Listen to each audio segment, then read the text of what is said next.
Oh, yeah, yeah. Chat with you, but Yeah. It's exciting to be feeling positive about it. we emailed and asked for an extension. Oh, So let's see it. So the selected transportation committee. Okay, we are recording. Yeah. You want me, oh, I can pull up the. Oh yeah, that would be great.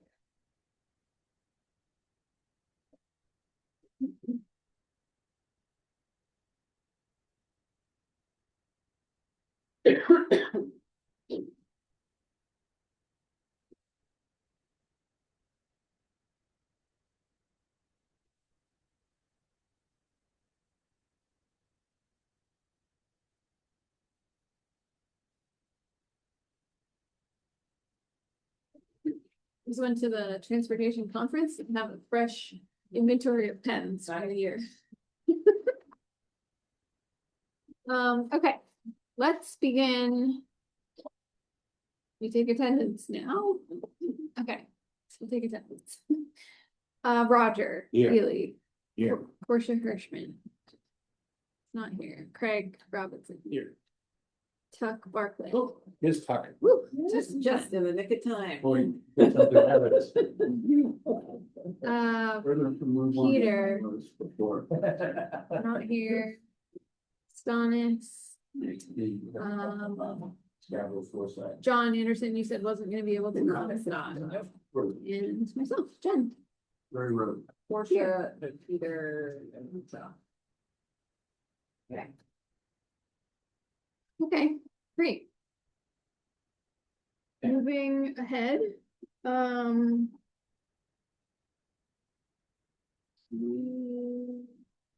Meeting minutes from August. Yep. Yeah, September was a joint meeting, October was another public meeting. So the last time we guessed that alone was August. Okay. Any questions? Motions to approve the meeting minutes from August? We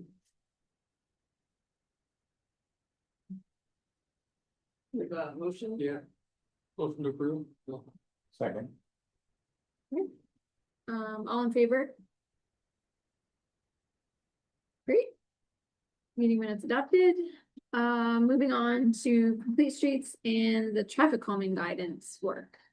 So, the last, well, like I mentioned, September and October, we had some, public meetings. That we wanted to make sure the transportation committee was part of. And the first one being this, complete streets and traffic calming guidance manual is a project that, with consultants putting together, funding through GPCOG. And town council actually provided some matching funds for us to kind of extend the scope of that project beyond just complete streets. So we have requested traffic calming to be try to roll in as one guidance document. So I know we were at the meeting in September. They kind of just rolled out and kind of trying to take shape a little bit on what the document how it might be formatted and what it would entail. They provided a summary, but I so wanted to encourage you guys to go online. But through the town website under what's happening, we have basically a page for all of our CIP projects or initiatives that we've been working on. And so there is a page for the complete streets manual and manual. Under this is where we'll keep adding documents as they become available. It has a little bit of the background, really the focus initially, and maybe around that first kickoff, was how we classify our streets in different types, because essentially this document, the goal is really to provide like a high level guidance document. It's not about what are we doing on Broad Turn Road or what are we doing about a specific road. It's more about classification. And so like on a neighborhood collector, here's what it could look like. And a neighborhood collector could be 20 of them in town, but you know what I mean? It's trying to provide that umbrella in which we kind of look at things. So when we do projects, we can go to this manual and say, okay, this is classified as a major corridor. Here's some options we have for complete street elements or for traffic coming through those. And so trying to keep everyone high level, I think it's a little bit of a challenge but it also is helpful to hear obviously specifics on saying, okay, here's what I'm dealing with. And that can get rolled into, okay, well, that's say a neighborhood collector, that makes sense. We should put some stuff like that in this bucket, right? So because what is happening to you might translate on another similar road. So there is at the meeting, there was a board for each of the street types. They are fine tuning this, even the next day they changed. So I'm trying to just update as that happens based on feedback. They started updating. So I put those up, which you can click on and zoom in. Also, there is an interactive street types map. So if you click on that, it takes you to our GIS. And you can either enter in your address. I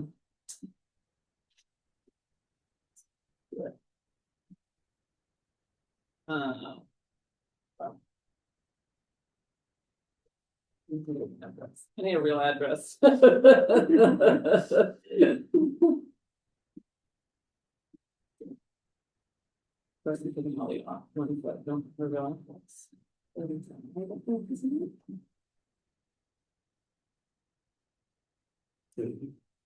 68, let's see. Yay! So we can put in a real address. It takes you to your parcel and then you can click on it too. And you can click on that road and it tells you that you're on a rural collector.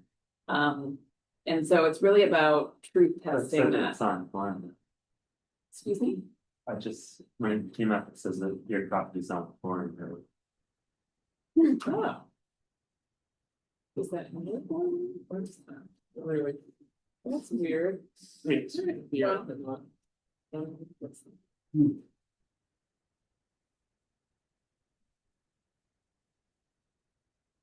So anyways, looking at it, I think a little bit of this was like kind of truth testing it and like, oh, well, I don't think I'm really looking at the definitions. So if you click on this, it does have the definitions at the top, what a rural collector is. Here's a cross section.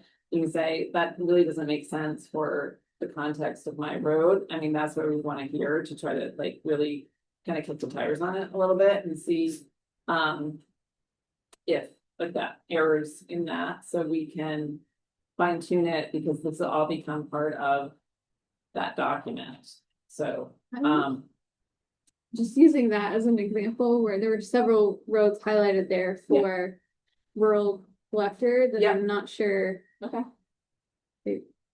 I would mention things like the Gallery Boulevard and Spring Street. Even by the definition provided. Yeah, no, I agree. It was they seem more commercial leaning than what those. Yeah, so we did get some comments That's fine. at the meeting, so we made some changes. One of the big issues that I saw that I mentioned at the meeting is that Running Hill is listed as a major corridor and Forum Road is listed as a rural connector. Running Hill is definitely more of a neighborhood road. So yeah. Yeah, I think probably west of the How they turnpike, figure it out. you're gonna end up with a lot of rural connectors and just the volume. So it is based on, you can see the thing, it's based on the road width, the density, the speeds, the volumes, those type of things.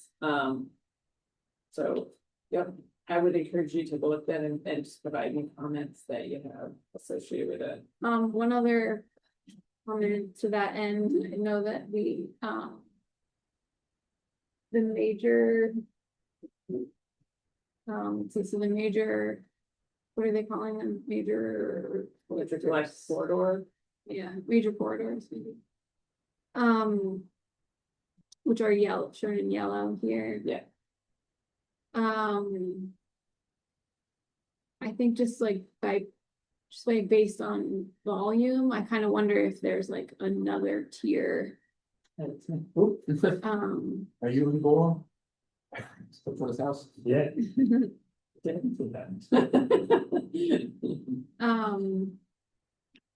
Just because some of those like. And I think that is actually Running Hill, right? The yellow, the Yellow. most of the turnpike, Yeah. like, so we're gonna classify that treatment the same as Route 1 out here. I think it seems like a Yeah. big range to put in the same bucket to use here. Right, because it's like County Road, Right, Payne Road, Route 1. and So maybe, that's the bucket. maybe in that instance, Running Hill gets reconsidered for Mhm. something else, but even some of the others. I don't know how they came up with those designations because like Running Hill is a lot less traffic. It's a lot narrower than 114, for Yeah. example. So yeah, I wonder what data profile would have resulted in that decision. Mhm. Um, Well, and- so I think they started with, I will say the regional, so they started with the regional map from Chippewa. And so then Autumn and I went through and changed quite a few. And then we also added different categories. So it's definitely a work in progress because that's where they started with the regional map. Okay, so, but it has had sort of like a first Yeah. go I mean, around just locally, quickly, yeah. okay.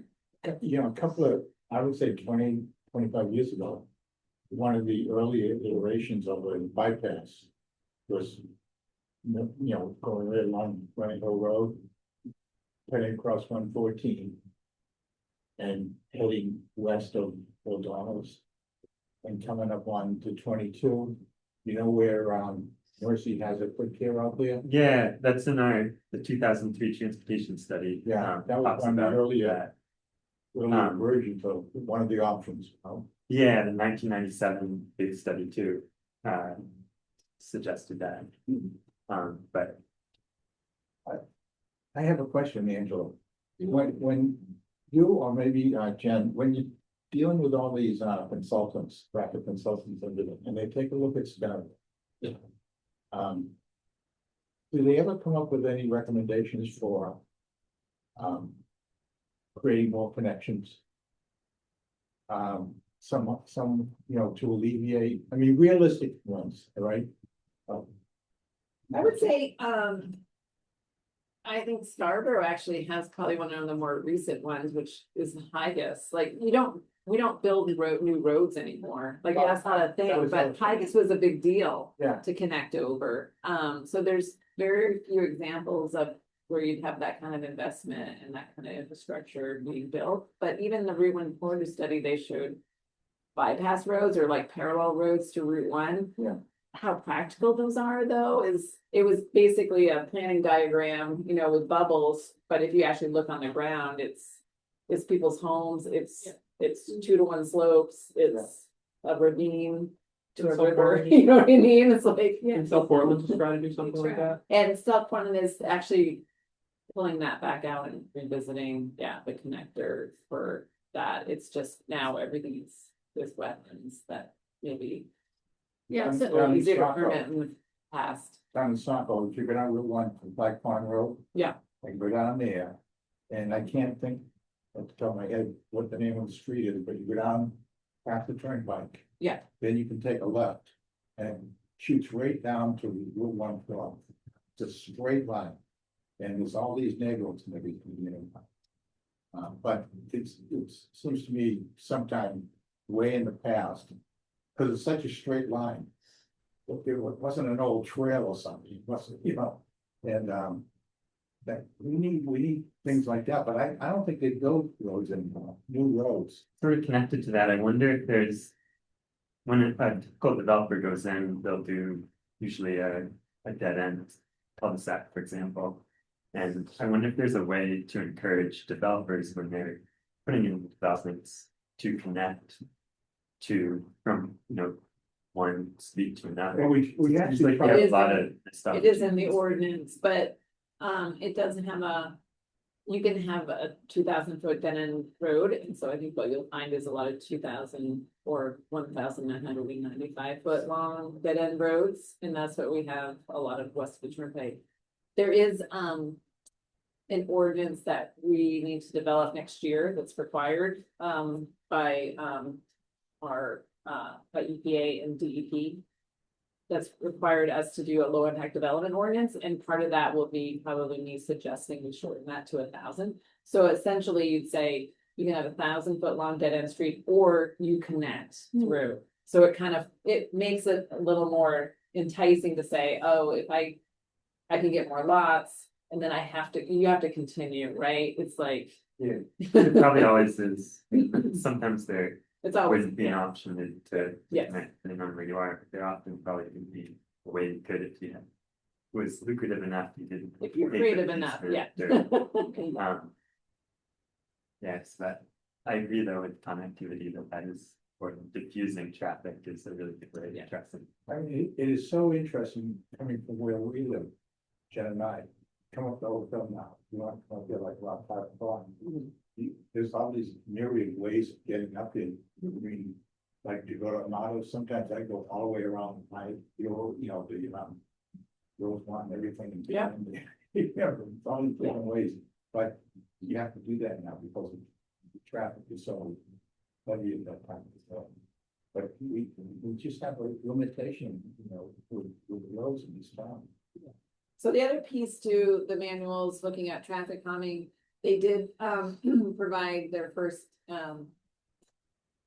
pass at the traffic calming toolbox. So that was also at the meeting, and so encourage you guys to take a look at that. And I've asked them, we meet every 2 weeks with the consultant, and so I've been looking at them to try to provide a little more out of the box or options for us, because I feel like a lot of traffic calming tools are really geared towards the urban setting. And we have a lot of complaints on our rural connectors about trying to walk or bike or even just not be able to walk their dog or something, that trying to do some traffic calming is, I mean, I guess I need a lot of ideas is what I'm looking for them. So I'm trying to encourage them to add to that, rather than just look at, say, how we move around Oak Hill or something, which is not really the majority of our town. Because I think those, we know what the options are, or the downs, or you know what I mean? We know what that looks like, but what does it look like in a rural setting? I think I need help there. So that is that in a nutshell. Just wanted to make sure you guys were kind of part of that conversation. Okay. What, And there is a feedback button. So on here, if you want to, you can just go right to this web page and get into it and just hit the feedback. It goes to, you won't get a response. I know we've gotten. You want that closed? Yeah. It's helpful for me because it actually ends up, like, I can check it at the end, and I have an Excel spreadsheet of everybody's comments. I have heard a few people with the transportation plan say, well, I didn't get a response, but I'd rather get inundated with comments, with 100 comments and not respond, than to only get like 2, and then obviously I can respond to 2, but I was hoping that which we did in the transportation, we got a lot of comments, which I think was really helpful. It's just not feasible to kind of man that and respond to each one individually, because everyone has very specific requests or needs. That would be an email to me. That's what I feel like. This is for, I just want to provide my almost anonymous comments to the plan,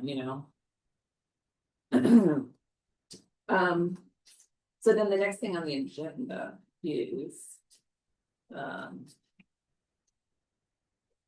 to reimagine Route 1. So I can share those slides, Jen. That's helpful. Sure.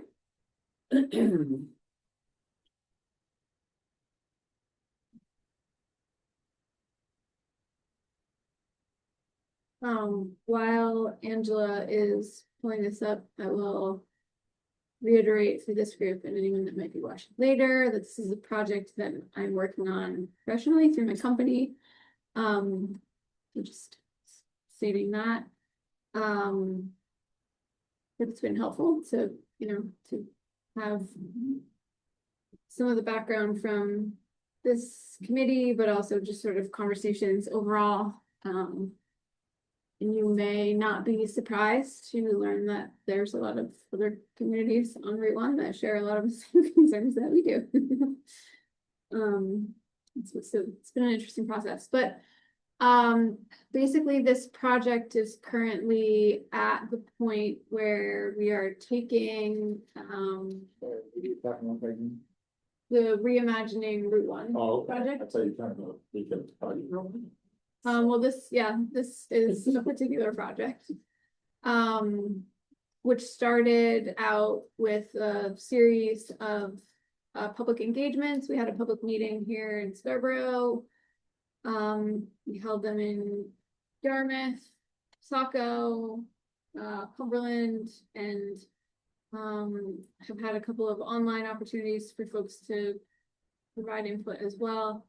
And so basically all of that information is being combined with what sort of happened behind the scenes, which was a really in-depth GIS analysis of the corridor that identified needs assessments in several different categories. So it looked at environment, it looked at crash data, it looked at available right-of-way width, looked at land uses and several other metrics. And so all of that information shown here, sort of above the thick blue line, was normalized and factored together into a singular score. And so after those top activities were completed, the project team went back and brainstormed something like 70 different projects along, not just in Scarborough, but along the entirety of the Route 1 corridor through the GPCOG region. So this is everywhere from Biddeford all the way up through Freeport, and identified 70 or so projects that address the needs that we heard from the public and the needs that we determined based on a data analysis.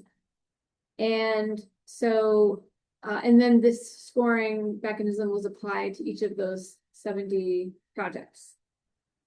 We then took the top 20 or so high scoring projects, cross-checked them to make sure that they were not all in one community, that there was distribution along the corridor. Does every community have a top ranking project? Do these make sense? Does this hit the mark in terms of projects rising to the top that we felt were elevated by the public, for example, and also through needs? And then we divided that top list of 20 down by community, and we sent those projects out to each community, and we said, okay, Scarborough, here's the projects of yours that rise to the top. Does this make sense? Do these resonate as priority projects within your community? Did we get this right? We were also looking for feedback at that point from the communities to say things like, has DOT since picked this up as a DOT project, in which case we would remove it from our high priority list, so we don't need two agencies looking at this at the same time. Or have you seen other projects that have perhaps, since we generated this list, have risen to the top in terms of their proximity to another development or a new school project coming in Saco, for example? So just kind of a reality check on things like that. And I think the next slide. So I kept Saco and South Portland in case we want to reference all the line. Yeah, but sure. I can go right to Scarborough. If you go to Scarborough, they should be linked. Yeah, so that there are a couple projects that span the town borders. So you'll see in the very left-hand column,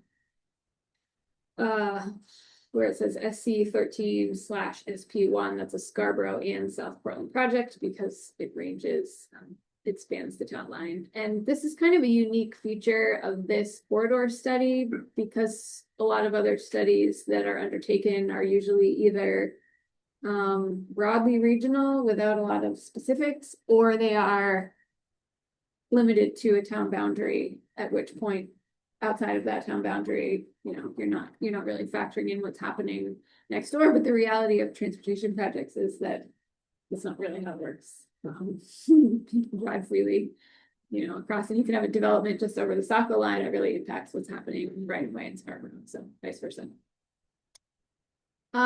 So not to linger on this too much, there's a lot of information, but the projects that are highlighted in yellow were the top ranking projects for Scarborough that were identified. You'll see sort of the second one down from the top. These are in numerical order in terms of their overall rank. So that second one down was not highlighted because that is an ongoing, that's the Route 1 study through the marsh that's underway with the DOT. So we're not gonna necessarily overlap there. But these other projects were ones that were elevated in terms of their overall score. And so we met with town staff and public safety to chat through these. And the ones that were ultimately selected to move ahead were the top two yellow. So that being the stretch of Route 1 from Higas Parkway to Forum Road, Black Point Road. The stretch of Route 1 from the Pleasant Hill Road intersection to the South Portland Connector. That's the one that spans the town line there. And then we asked the town to sort of select, because the next three were all very close in score. And we asked the town to sort of chime in there, as we did in all the other communities in similar cases where there were close rankings. And ultimately, it was the SC3 project, so the right in order, rank wise. So Dunstan Avenue to Payne Road, which is essentially the Dunstan corner sort of plus, it's the intersection plus a fair length of Route 1 in either direction.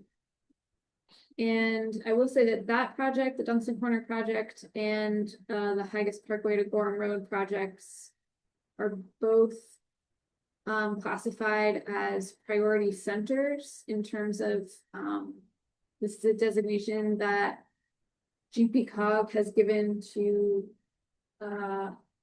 certain areas without their region that are designated as growth areas. And so it's important, we felt it important to include that information here because you may see treatments recommended in these areas that are perhaps more commonly seen in denser developed areas. And so this isn't necessarily, trying to think ahead. So it gives me a real challenge where I'm just thinking in a bubble of Scarborough, Route 1, a lot of things changes and there's a lot of changes happening or movement just in our one community, and I can't imagine like that. Yeah, trying to deal with all of them, but even as that happened actually today, we did get, as you had mentioned, over the Saco line is Park North, which is a very large development happening right on the Scarborough line, but in Saco. What's it called? Park North.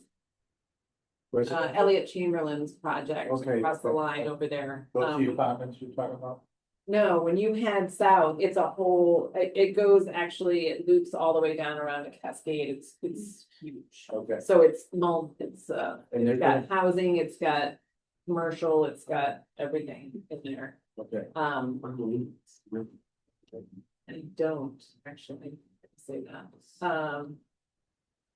And Yeah. they'll be coming right through Dunstan. Well, they already are. So there's quite a bit has already happened. Huh? 195. Is that what he's proposing now? That's on top of what I think he's already. thought. Cause he had a TMP for the housing that's in there now in the commercial development. That's where like, is it Hammond lumber or Hancock lumber? It's over there, like that's, he goes that whole thing, that whole corner, so all the way down. That's where it's gonna be. It's already, well, that's what I'm saying, that phase one. Well, more, it's already happened, so this is like, it's a multi-state project, so she's adding, but, Oh, so there was a scoping meeting with DOT of their new TMP, and we brought up this the Dunstan, broad turn in Route 1.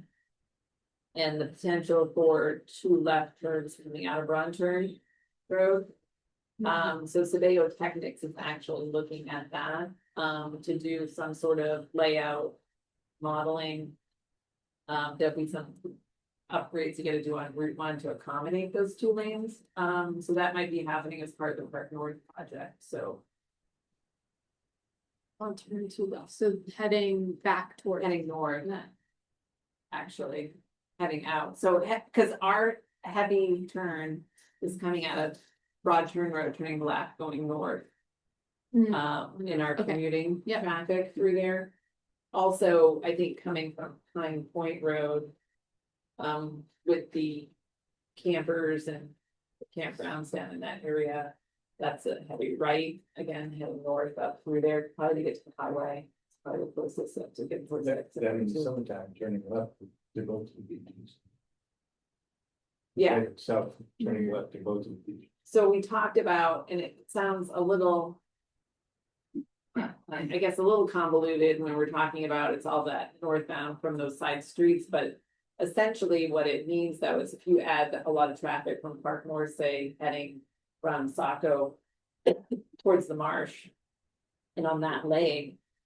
You're gonna have those delays. And so having more traffic means that those side streets get more delayed. So if we're already having issue and then adding their traffic. It seems a little counterintuitive to say, well, we're gonna fix Broad Turn Road. But it's knowing that flood of traffic is coming and we already have that backup and now they're gonna make that worse, you know what I mean? So it's how do you get that flushed out quicker so that you can accommodate their traffic that they're adding to that intersection. So. And I have to kind Now, of think about it that way. there was a discussion a few years ago about creating another. Connector to the Yeah. turnpike. Between Broad Turn Road and Flag Pond Road somewhere. I'd heard off Flag Pond Road. Yeah, off flag, okay. So maybe this development may revive that whole discussion. I have not heard that from MTA. I think I asked that one of the. Meetings we've had and stuff, but I don't think it's in their 10-year plan.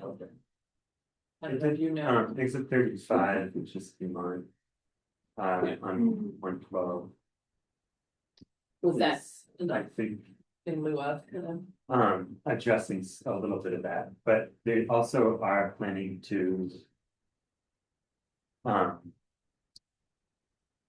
The exit in Biddeford. Check that. It's 32. Yeah. That right now, you can only, the exit is, the entrance is only on the east side of the highway. They're planning to redo that intersection or that interchange so that there's also access to the west, so that it's easier to, western traffic doesn't have to go all the way through, and then get on the east side. And then with that project, they might connect South Street to that interchange as well, which would be about a mile long. Is South Street 112? No, South, it might not even be South, I think it's called South. Yeah, I Street. think you're right. I They've don't know been that talking area about that as well. for decades. Yeah, so that had been delayed, I think, with the Gorham Connector, and now it's been moved up, so that I think would be the next major project. I think that's really trying to get their connection to the downtown, because Biddeford downtown, like Main Street is kind of isolated, like you have Saco and Biddeford exits or so. So I Just think it's driving trying to down, figure just out how to driving connect into that. Biddeford on Route 1, just past Dawn. It gets very, if you're not familiar with it, you end up in the wrong lane, right, when you wanna go one way or the other, it's a mess down. When I had a conversation with the MTA though, over the summer, I mentioned that that would be a great, place Broadturn to connect, and they said that wasn't at all. Hmm. Anything like considered. So, I just remember Saco did a feasibility study. Hopefully 20 years ago about Flag Pond Road. I think before that was Bitterford talking about theirs. So it's sort of like a 25-30 year process Yeah. to really go through those. So it's not like something that's out of the blue. What was the other one you were talking about? That's only a half access now, but they're considering. 32, so 32, if you look at 32, exit 32 right now, they redesign it so that, sit down. Is that the one by the sports complex? So this exit right here, It's on 111. yeah, 111. Oh, where, They okay, redesign it so that it can access 111 this way. Yeah. And with that, they'd also have a connector to South Street, which is so it's a kind of a major Yeah. project, but And didn't that mean water help accommodate it too with building a road through there too? So, yeah. That when they redid their plan, No, they it was own part of the bigger picture with Bitterford's. yeah, I remember Layout. hearing about that. I Yeah. know it's been in the works for a while. Yeah. But it probably doesn't have too much relevance to Scarborough. So Well, I guess the other thing I just want to note, so we were asked to pick, so we just went off the top three.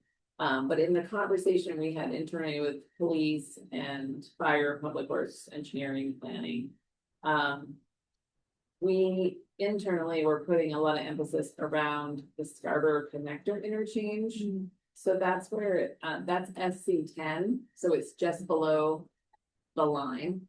But realistically, because 3, 5, and 9, they asked us to pick, because those were kind of similar or overlapping with the numbers.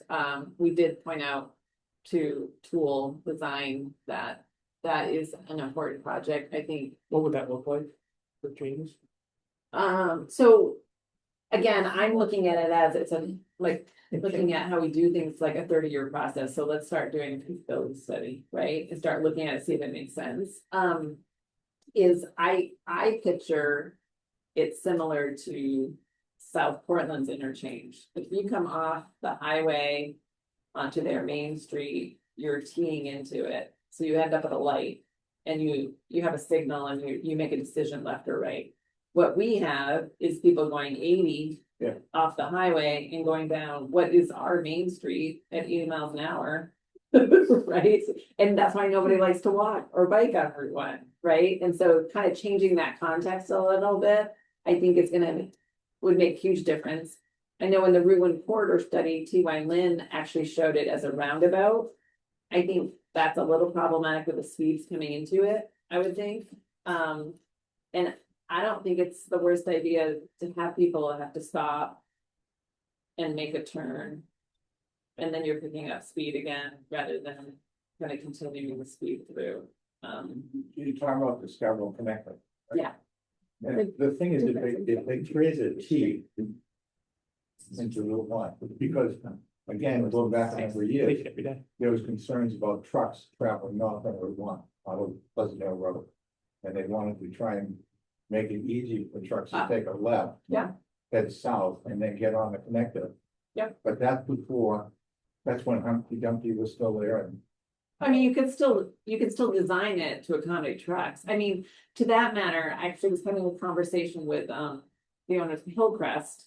Because I just want to make sure as we do things for traffic calming, they have a very unique situation where they're actually bringing in extremely large homes through these intersections. Yeah. And so I think you can do both. But like you said, we would have to accommodate that. And so we would have to design it in a way to accommodate those larger trucks like that and a home, like I said, coming in and out. So maybe I don't get the slower speeds that I want, like you do in South Portland. Maybe slower, But but slower than what we're dealing with.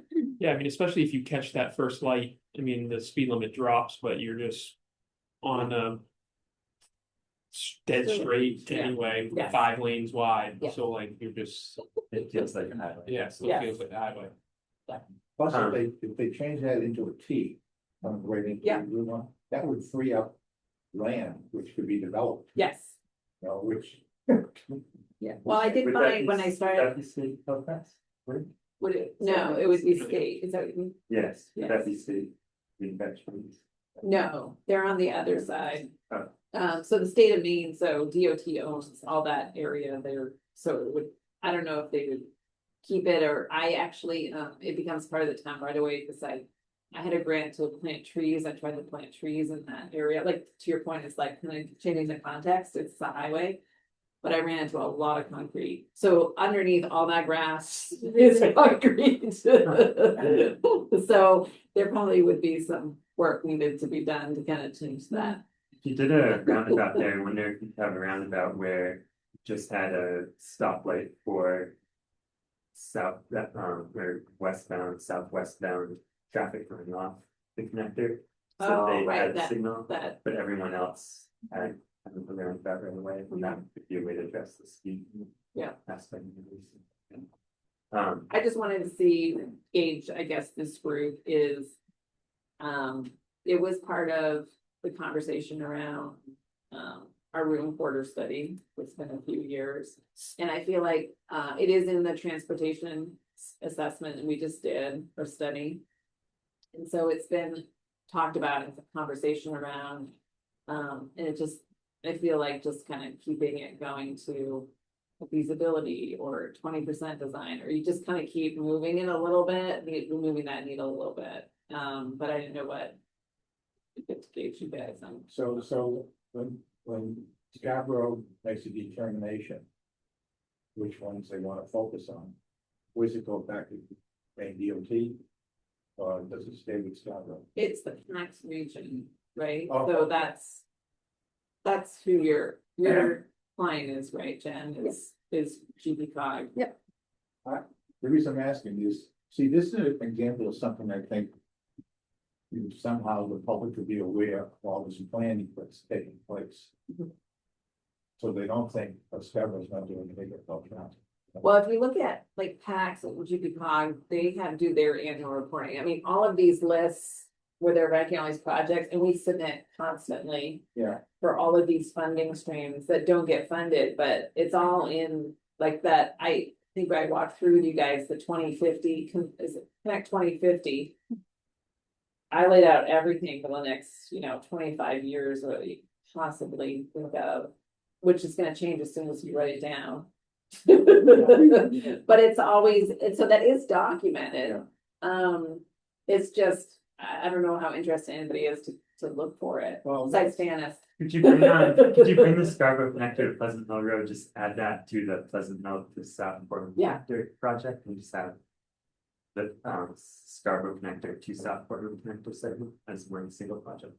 It's integrated.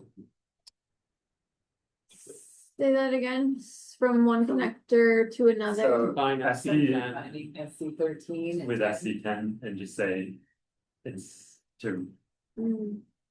yeah, They're to just probably at list two that different as. levels. Yeah, the interesting thing about that is that the character and the volumes on Route 1 south of Pleasant Hill Road are very different than on Route 1 north of Pleasant Hill Road. And I kind of agree with you, and I think that, in the broader sense, like, well, the section of Route 1 north of Pleasant Hill Road to the Scarborough Connector is 4 through lanes. North is South Portland connected? Sorry, Yeah, yes, okay. from north of Pleasant Hill I just want to make to sure. it's South, following. South Portland Yeah. Connector. Very busy, very high volumes, Lots of trucks. 20,000+ ADT, lots of trucks. Versus south of Pleasant Hill Road, still 4 lanes. I don't know the volumes offhand, I haven't written down somewhere, but a lot less. And the thinking there is that the part of what makes up that discrepancy is probably highway bound traffic coming off of Pleasant Hill Road. So like Roger was saying, because you can't get on the highway at all by taking a left out of Pleasant Hill. That means all of that traffic is taking the right and going north. So that section is a bit constrained in terms of the volume that it's seeing now. However, part of the solution, I think, for fixing that segment is pretty closely tied to, or could arguably be tied to what the end of the Scarborough Connector looks like, because now if you had an option to go either direction, and actually if it was a full access, if it was a full intersection at the end of the Scarborough Connector, it's one less light that we go through. And I don't know, right? No, it's the same number of lights, fewer intersections, but not signalized, sorry. But anyway, could potentially be a little more direct and would alleviate some safety concerns and congestion that exists in that top section. So that's kind of like another example of how this broader sort of like more regional study is beneficial, because we have the ability to look at that. Whereas, you know, if we were just South Portland, looking at a constrained section of Route 1 in South Portland, but the answer lies in a different town, but it's all connected. But that's not in, that's SC10, yes, right. So here they are not necessarily connected as a combined project. We spent some time talking about that. You make a really good argument to that they should be done together. Basically, Yeah. and that could help add SC10 to the list. Yeah. Well, if you have a meeting coming up with the project team, that would be a great comment to have. Alright. That's right, from Pleasant Hill Road, one, Mhm. every truck that comes out of Pleasant Hill Road. Yeah. And more in Either that. goes into the passing lane.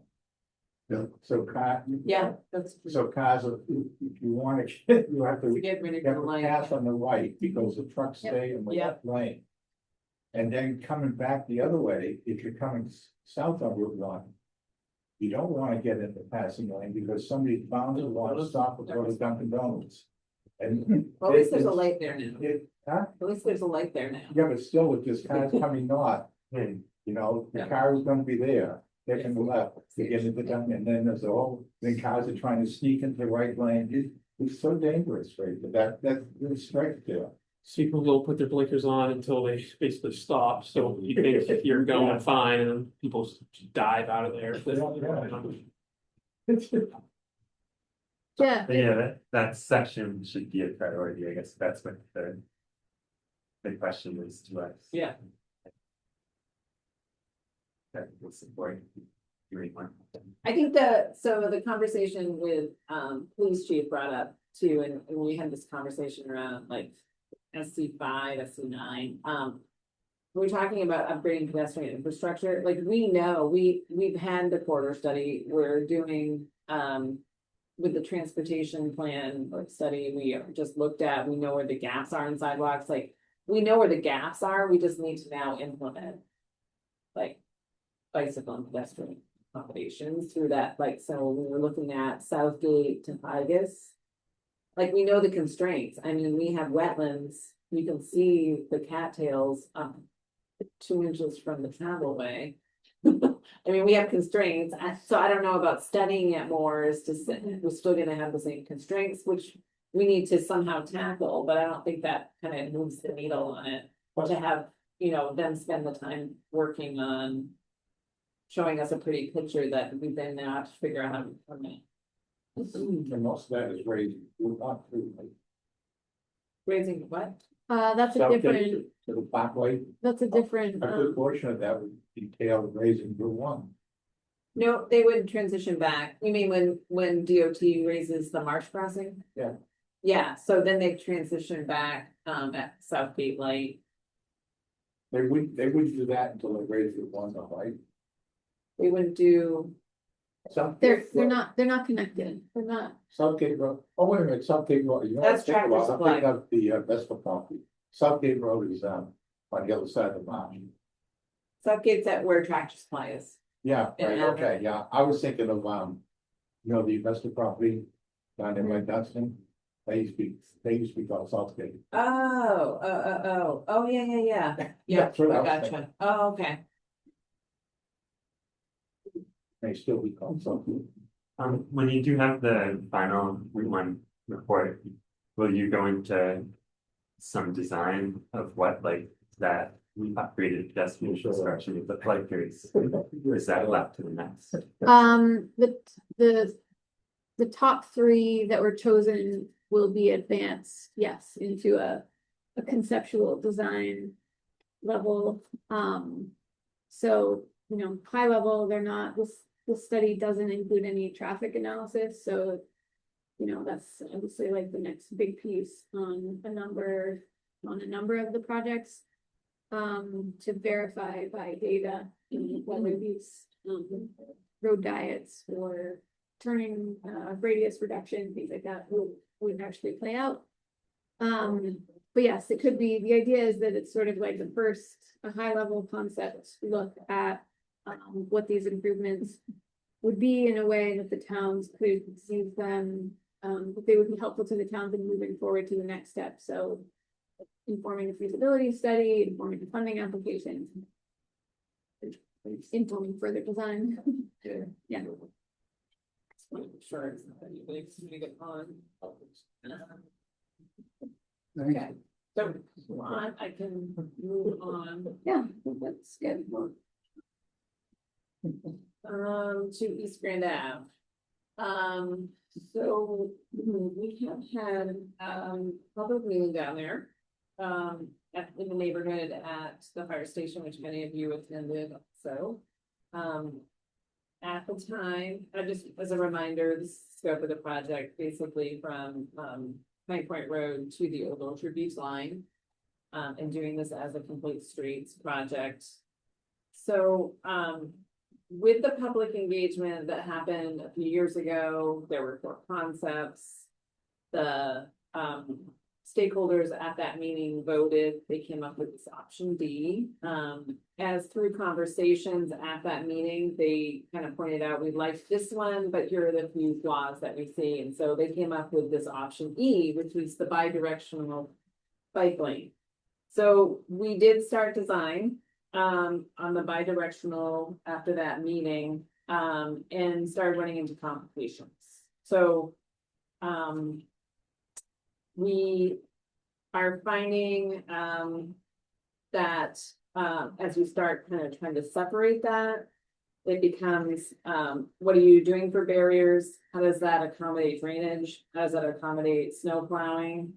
Then we looked at the side streets that come from the beach side, where the bi-directional bike lane would be. And so part of it was looking at, because the site distance is not good.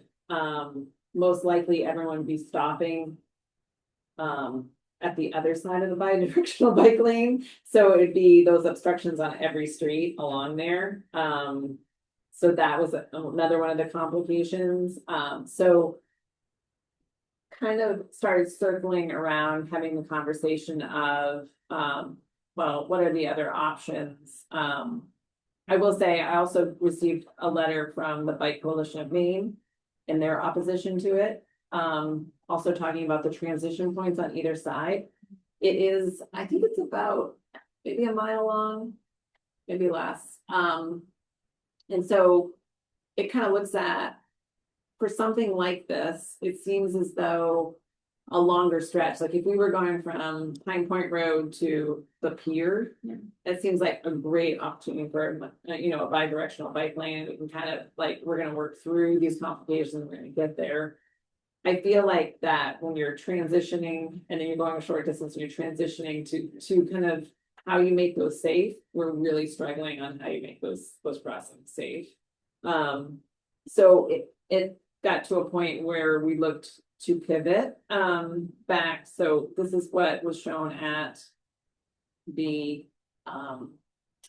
public meeting. So you can see so this is as if you were on Pine Point Road, like facing towards Old Orchard Beach, with the sidewalk on the non-beach side, bi-directional on the beach side. So these were the list of kind of the concerns that came up as the design engineer started actually trying to design it. We also have a very limited right of way, so we're using every single square inch of that right of way. So there's not a whole lot of room to kind of accommodate or to adjust for some of the issues that we're seeing. So going back to like, okay, let's see, when we first met with residents down there, we looked at. This was the concept, that most voted for with, as I mentioned, some caveats around really trying to protect the cyclists and looking for, there was concern about dooring, and how you buffer that. So as of right now, we looked at, okay, let's take our limited right of way and how do you maximize that with the buffer? So as you see, it's a bike lane in both directions with 2-foot buffer, between the travel way and also on the parked car side, the on-street parking, and trying to find this kind of happy medium. What does Old Orchard Beach have? Once you. They have sidewalk on the beach side. And then they have a paved shoulder that's minimal. Paved shoulder, Right. yeah, On the land side, I think on both sides. on both sides, okay, but they don't have a dedicated bike lane, is that correct? No, So when you In got fact, there, you can have a crosswalk to transition from. The sidewalk being on the inland side. Yeah. in Scarborough to Old Orchard Beach. Which- Side. yes, which I can pull up the aerial. We'll show us the names. Yes, we would have, there is a crosswalk, I believe near. There is a crosswalk that crosses over to the shoulder before, then the sidewalk starts in Old Orchard. We also had, at that meeting, folks kind of voted on what crosswalks they use the most, where they see or where they cross, where a crosswalk would be helpful. So we are looking at adding a crosswalk kind of in the middle of the corridor also, but you also need to, like we said, accommodate to connect back over to the Old Orchard Beach sidewalk, which we thought was. What was the difference between D and D plus? Well, Or just the sidewalk? This Instead one- of 2 sidewalks, it's just one. no, this one doesn't have a sidewalk, that's just someone's, that gave us cushion. Oh, The reason why we're looking at, we had extra 4 feet, so if you use the full width of the right of way, we had 4 feet to play with, which. Is actually would be extremely helpful because what we're finding is, people have like patios and walls and fences. Up to 6 feet in the right of way. So what people think is their property really isn't. So, 4 feet was actually getting us, okay, we only have to really deal with a few properties. But knowing that the concern and to add the buffer, we do have the right of way, it's just gonna be a little more difficult now to deal with kind of those obstructions in the right of way. But that would be the goal. Angela, wouldn't this be a safety issue for, let's say, bikers? Heading down to Old Orchard Beach, all of a sudden they're going along in Scarborough, and then all of a sudden. What was in Scarborough is no longer in Old Orchard. Well, there's no dedicated bike lane, right? yeah, Oh, no, And- yeah. And the But same there's- thing on the other side of, it's not called West Grand, what's that? Is it King Street? You know what, if you're heading north on East Grand, then you go through. Isn't it West Grand? Is it West Grand? I think so. Okay, but eventually that's gonna have some work done to it as well. So wouldn't you want it all consistent all the way through? So you don't end up like we have with Route 1 right now, where you have these different configurations all the way through Route 1. Well, yeah, but Fit all the way out. completely, but we don't have jurisdiction over what happens in Old Orchard. I understand that. So I think a that, good conversation, like go to Old Orchard and say like, hey, we're working Yeah. on this project, make sure. There's any I chance mean, you might wanna realistically, they join should us. probably have sidewalk on both sides because of the amount of traffic they have. right, it's busier as you approach that. I know that was kind of similar where in Southport, we have this really big, shoulder lanes to bike on, and then when you hit the Scarborough border, there isn't nearly as much, so. Seemed to me you want consistency, because that way, Yeah, if you avoid any potential safety situation. And maybe this is what occurs, I mean, if you're heading from Scarborough to Old Orchard and you have a bike lane, and you, like you said, with accommodations, like maybe that would prompt Old Orchard to say, okay, we need to add bike lane on the Right. side. And then on the land side and kind of extend that. Cause at that point, we transition away from on-street parking and there's more room. And can you do the same thing on West Main? Scarborough, what, you know, when you're going north on East Grand, you're heading north. Oh, I thought you were talking about Old Orchard when I say No, West Grand is on the other side of the pier. Actually talking about both, okay? I'm talking about having the road consistent right through. So you're talking about Jones Creek. Oh, Johns Creek Road? Is that what you're talking? yeah. I guess I'm trying to figure out what you're Yeah, talking no, about. yeah. The Like, intersection, yeah. you go right through the intersection, okay, right up to, Salty Bay, Yeah, okay? Is that Johns Creek? Yeah. Yes. yes, Okay, It's not as much of the like new corridor, because probably have a lot of people coming off Pine Point.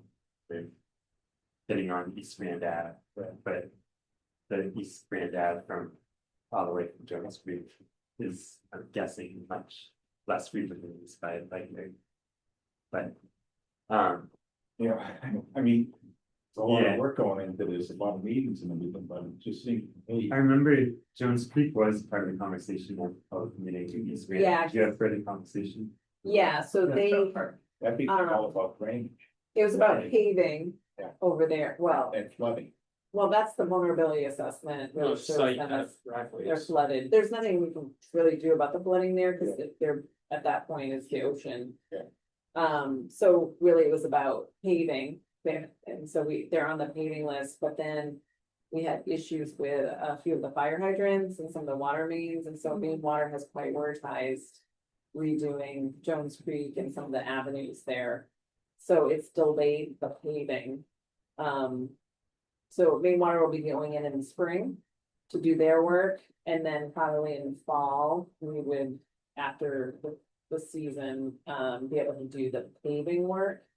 But in the meantime, what we did talk about was potentially doing, some demonstration project of sorts, like the Main Water will be going through some of the parking stall areas, and so the residents there are anxious to say, it'd be nice to have a shoulder or something. So right now, we're just gonna walk on the street. On that main corridor at Jones Creek is. We could patch that in, and for the summer season, like, kind of use it as a demonstration to see if that works. I think it always gets very controversial with any parking stall you eliminate. Because while I think the residents down there want parking, are okay with it, it's because there is some safety, I should say, there is some safety concerns about trying to pull out of driveways or pull out of side streets because of obstruction with parked vehicles. But I also can appreciate that people in, say, North Scarborough that want to come to the beach, they're losing parking, right? So it's a fine balance. And as any kind of issue down at the beach, I feel like it's always, everything's a 50-50, so Has there ever been any like re-discussion of? I know we talked about some sort of like busing to the beaches. I don't know if it was like a trolley or we whatever, did but talk about too with Metro. because I think once you're like taking away parking Yeah. or access, that you can. Yeah. Also add, hey, but we're not taking your ability to go to the beach, just park at the beach, and here's an alternative. Yeah. So, And I'm wondering if our micro transit actually becomes successful, what we talked about is doing it. That it could roll into, Metro was open to, if that works, you know, you could look at a seasonal bus route just to like Purdy Park or the beach area. And so it's like Saco and Bedford do something similar, they have like just a seasonal route that can happen also. The new expanded parking lot, Pine Point, is that often at capacity? We expanding, Like we extended it in lots of ways. have heard, they laid it out, I guess. But I don't think. Because they usually have that to be. No, I think they, I think Offices. they did they did a study to look at how many times, I think it was. I wonder if it was 5 weekends or 5 days that they used the overflow lot is across King Street. There's a grassed fenced-in area. I don't know if you ever noticed that. So that gets used a handful of times, I think, in the really hot, like July, August weekends, if it gets overflow is needed. There's plenty of still extra capacity for day parking for that section. Yeah, and we actually, Public Works just went in and helped with community services, we laid out a trolley pullout instead of beginning, so all the campground trolleys or even, the Bitterford Saco bus, they can come down, before we're in the middle of everything, that now it's up on King Street, that they can just pull in and that little pull out there and move on. So we're trying to accommodate that, so. I really like the pivot. I think what you articulate makes a lot of sense, that because it is such a short section. Instead of trying to pull out the bi-directional bike lane, this is a better way to go. I guess I'm curious on your thoughts, Tim, because I know I sent you. Yeah. a plan. And I didn't respond to you right away, which I apologize for, but I did reach out to some colleagues on this, and the feedback was really interesting. I will say the couple of people that I spoke with they're not Scarborough residents, they're high level familiar with the area. But are sort of good at these types of transportation things. And both of them, independent of each other, were questioning the need for bike facilities at all here. And I know that is full circle. No, Full that circle was, move, but the question specifically was around whether or not this could be sort of doubled down upon as a shared street and by way of really robust traffic calming. So that would be that would probably go down really well with neighbors that might view this as like the part of where. Yeah. Moms said, so I I, think everyone who's really good generally wants the street that has traffic calming beaches. Yes. And so, That would be a really cool idea. One of the comments was like, well, if there's a concern for people, if bike lanes were implemented, but there's a concern that people would be walking in the bike lanes because there's a lot of pedestrian traffic here, like just make it shared, make it so. As opposed to really trying to delineate and kind of separate uses in this way. I will also just point out that I appreciate the very limited right-of-way width here. But 4 feet for a bike lane is really below the recommended width, which would be 5 feet. 5 foot minimum is recommended for a bike lane or greater. However, there's always balance, and so to be able to offer buffering between both the 3-lane and the parking lane, there's an advantage there too. So anyway, I think. and that's where I started with, I can tell you with the pivot, was.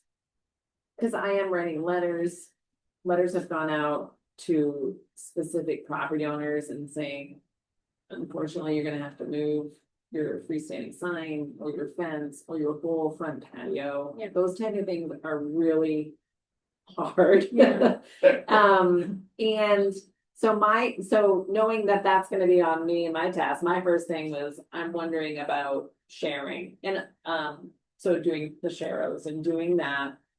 Well, I I think did get pushed back. I think from our design engineer really wanted to have this separate, very safe area, and that's where they compromised with coming up to your point with like a 4-foot lane. yeah, Because they were really pushing that. Well, I think the important, And then I didn't know, I have a question for you. One of the other thoughts was like, well, can you split the difference? How does that work on a, because I'm not a cyclist, but is it really bad to have, say, a true bike lane with a buffer on one side, but not the other direction? You know what I mean? To have two different kind of systems or Yeah. no? I feel like I asked, For I consistency. feel like I've had this conversation Okay. about 3 other times just today. On Okay. the Okay. weather. When we are talking about tight areas, we don't have room to like do the same on both sides. Where you Um, don't have on-street parking, like, is there an Right. opportunity to do something a little different? Maybe, I do think it does become a little confusing. Yeah. And you run perhaps a higher risk of having people ride in the wrong direction in the one lane. But I think, just like I do think here, there is a high likelihood for a lot of mixing of these uses, and I can appreciate the team that's worked on this so far wanting to provide separate spaces, thinking that, that is better. Everyone has their own space, but what you might find is that, well, maybe there's times of the year, those like hot July Saturdays, when there's way more pedestrian, you're gonna overflow even a 6-foot sidewalk, and people are gonna spill out into anywhere that they can. They're gonna walk right down the bike lane. You might have people that don't understand what it's for. You might, in contrast, you might have someone out with a brand new kid on a bike who doesn't want to ride on a facility like that and hops on the sidewalk instead. And now you're all of 6 feet doing that, a parent and a smaller rider. You might also have a different time of year. I'm thinking like early spring, late fall, where you don't have as many pedestrians, but more people tend to ride bikes and for further distances. So I don't know. I think some of those, whereas when you have all of these separate spaces, it's just like that is carved out for that use and Yeah. kind of only that use. I will say, what our design engineer first was pushing for was to look at a multi-use path. So if you had 12 Yeah. feet, well, you have that 12 feet, you have a parked vehicle, and then you have the travel ways. I will say I had a real hard time getting there with that, just because of being a mom with kids and you have your beach stuff and you're pulling out and then a cyclist is going by. I don't know, I get a little freaked I out. think part of traffic calming is not just slowing down vehicles, Not but just cars. you might also be slowing down bikes, and that's okay. Yeah. This isn't Yeah. a commuter, Exactly, and I think road, it's. So I did have a hard time with the multi-use path idea next to the parked car we were unloading. And then mixing a lot of, different age groups. And then trying to get a cyclist to try to move through that. Yeah. Cause it is busy in the summer months, like Sure. everybody, I had a hard time getting. well, I think in that way, I think I wanted to say again, it's really important that recommending any kind of shared use here has to be paired with strong traffic calming. Yes, For those reasons. Yeah. Because, what we heard at the public meeting, people were concerned with any of these treatments, right? What did we hear? We heard people saying, it's so hard for me to pull out of my driveway now because I can't see and people are driving so fast on the road. So even if we made no progress here towards bike or pet facilities, it sounds like traffic calming there is a good idea. And to your point, that's the heart of Complete Streets, is that it's not, Complete Streets doesn't mean bike lanes in disguise. And it doesn't mean only traffic calming for vehicles. It means traffic calming. So if there's a concern that people are riding a bike too fast and that's a danger to another mode, we have to slow that down too. do you think there's enough, so obviously, I think we have 4 crosswalks, we're talking about adding an additional. And those were obviously where the bump outs would be. Yeah. And we were talking about planters or even street lights there with banners or whatnot, like we could kind of do some beautification around that. And then, so I'm thinking potentially raising those crosswalks. is that enough? Like, maybe, I think looking to sort of replicate some of those same treatments, perhaps linearly as opposed to just at the crossings. Yes. So improvements at the crossings should help improve safety for those crossing. Yeah. In terms of overall corridor traffic calming, where you're looking to really slow bikes and cars down. Yeah. Can we plant trees anywhere else? Yeah. Can we narrow lanes? Can we use wider?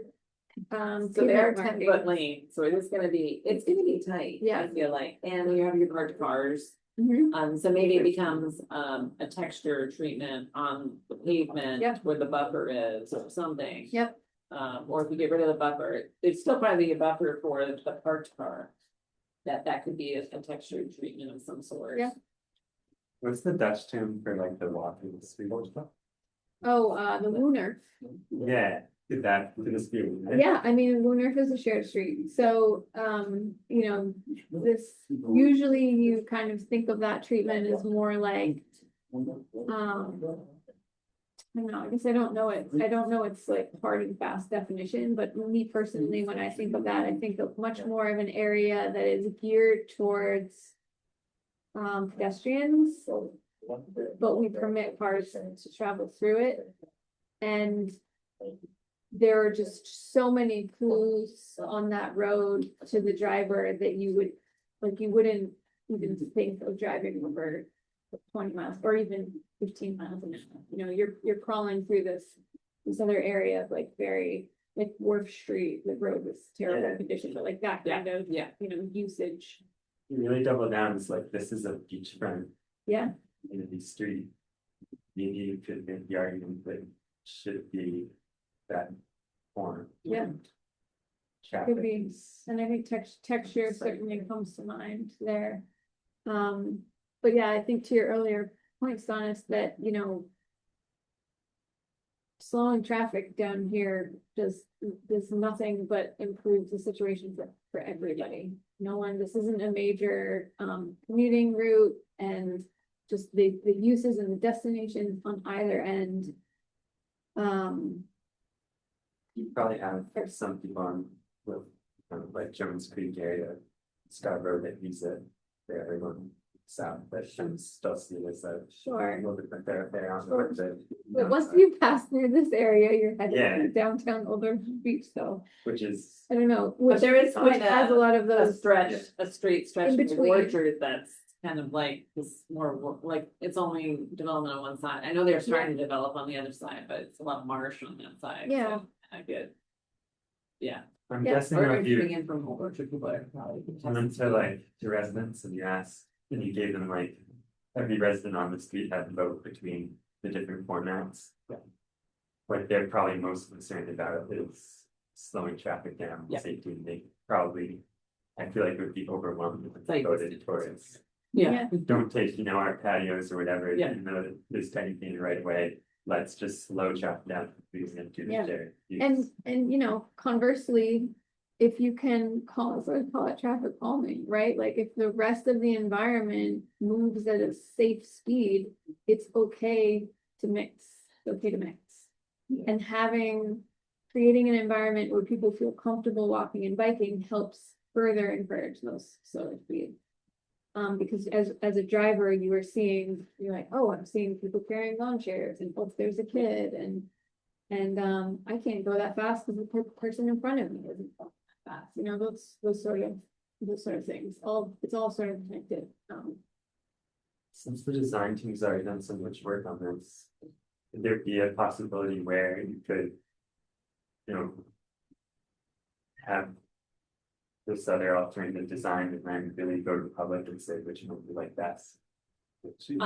So I've already, after the last public meeting. And then we got into it. I've already paid for 2 designs. So I am way over budget, so that would be actually a third. So what I'm trying to figure out is even thinking about it in the context of what I thought you were gonna say. Is you kind of set the sidewalk with the curb. And we have the bump out around the parking.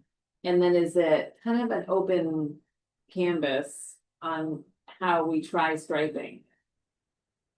You know what I mean? And one of the things that Anand keeps trying to push on is like, even having in the summer months, like planters along the edge, like what would be great is we got like a garden club or like for Pine Point Association to kind of take on and saying, we're gonna beautify, like Higgins kind of does that, Higgins Beach. And they have their planters that are along, Bayview. And if they, you know, would take some kind of ownership of maintaining, because Public Works isn't gonna be down there planting flowers and watering them, but if they were in kind of containers like that, that could come in and out for the summer months, those type of things. I don't know.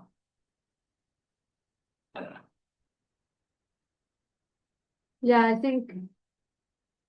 I understand, I know where you're coming from, it's tricky when you.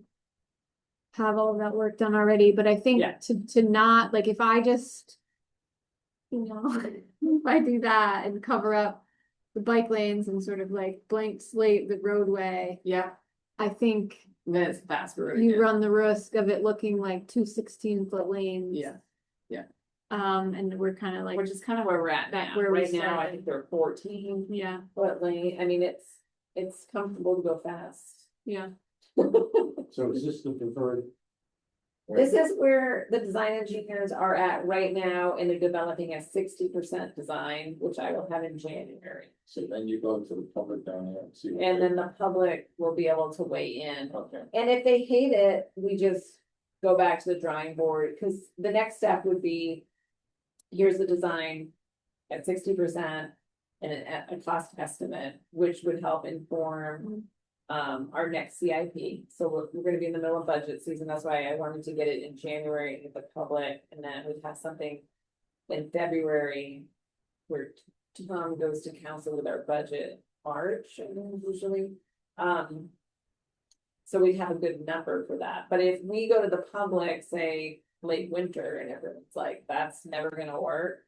I just won't put it up for CIP, we'd have to do some more work on the design. So I might ask maybe council for more design. yeah, and the one I think you're gonna hear is that there's not enough people here in winter to give you a good honest input. They're just not living there. Yeah, and I think that's why we were trying to do the next round is a virtual and have people be able to do more, that way. I also get the feeling though from the public meetings, like. If I show them, they're gonna, like you said, I feel like they've been waiting very patiently for a very long time. With crumbling sidewalks and roadway, and I mean, DOT did go through and do a paving. Which is just painting it black, kind of really thin layer, which does not hold up, so.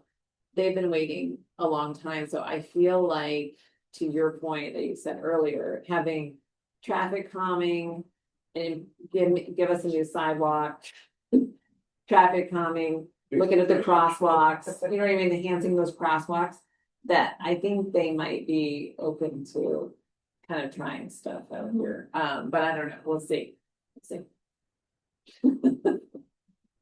I'm just at a point where we just I just don't wanna keep flip flopping around, because we don't have the money to do that, and. I also feel bad about kind of pivoting midstream, and I feel like every time we have.